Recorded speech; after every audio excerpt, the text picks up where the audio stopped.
À la ligne, attention, tout paragraphe, qu'il soit à la ligne ou qu'on vous commence par un alinéa, un petit espace, c'est une ponctuation qui dit début de paragraphe. Elle préférait un bon élève. Retour de elle. Mais qui est donc ce elle cherché dans le premier paragraphe? Préférer, c'est le verbe préféré du premier groupe à l'imparfait de l'indicatif encore. Le sujet est elle. Trouvez la bonne terminaison. Un bon élève. Attention à l'adjectif bon. Au féminin, c'est bonne avec BO2NE. Mais ici, du fait que le déterminant est un, est-ce que nous avons affaire au féminin? Si nous n'avons pas affaire au féminin, l'adjectif s'écrit BON. Élève, aucune particularité. Point. Ce n'est pas un élève exceptionnel. Attention à ce, même raisonnement que ce que j'ai expliqué plus haut. Attention à n'est pas, ici vous avez encore l'auxiliaire être. Un élève exceptionnel, alors faites attention à l'orthographe de exceptionnel. La terminaison, elle doit prendre le genre et le nombre du groupe nominal un élève.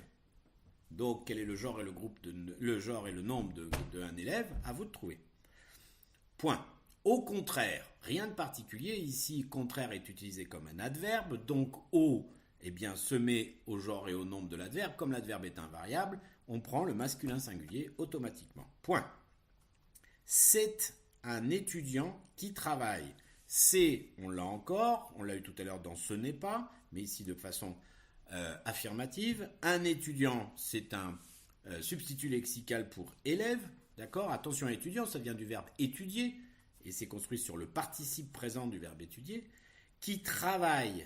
Qui est-ce qui travaille? C'est qui? Pronom relatif, mis pour, puisqu'il est pronom, autre chose, à savoir ici un étudiant. Donc qui a une personne et un nombre? Trouvez-le pour trouver la bonne terminaison de travail. En se taisant, ici on a affaire à un gérondif, le gérondif du verbe se taire. Donc il faut bien chercher la terminaison de taisant. Attention à se taire, conjugaison du troisième groupe, donc conjugaison irrégulière.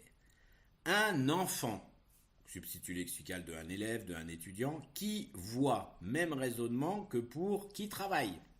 Mais ici, c'est le verbe voir du troisième groupe, alors attention à la terminaison. En ses professeurs, attention, ici, est-ce que j'ai affaire à un possessif ou est-ce que j'ai affaire à un démonstratif? Si c'est un possessif, S. Si c'est un démonstratif, C. Professeur, de toute façon, prendra le genre et le nombre du déterminant. Le déterminant est C. À vous de trouver le nombre. Des maîtres. Alors ici, vous avez un déterminant pluriel, donc obligatoirement, il y a accord du nom avec le déterminant, puisque tout le groupe nominal a toujours le même genre et le même nombre. Ceci, attention à ceci, ici. Est-ce que c'est ceci singulier ou est-ce que c'est ceci composé pluriel? Qu'est-ce que ça remplace? C'est un pronom démonstratif. Donc, voyons la suite. Ne peuvent pas être remis en question. Qui ne peut pas être remis en question? L'étudiant ou les professeurs? Si c'est les professeurs, c'est le pluriel. Donc, ceci est obligatoirement un pronom démonstratif, mais, attention, composé en deux mots. Ne peuvent pas être verbe pouvoir qui prend la personne et le nombre de ceci. Remis. Mettez le féminin pour voir s'il n'y a pas une consonne muette. En question. En question, pas de particularité, il s'agit d'une seule question. On ne peut pas lui poser une question. Point. Le maître, rien de particulier, un groupe nominal assez simple, a toujours raison. C'est le verbe avoir.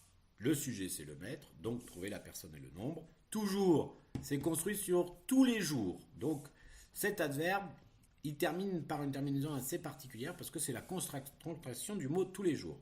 Raison, c'est avoir raison, c'est avoir sa raison. Donc, toujours singulier. À la ligne.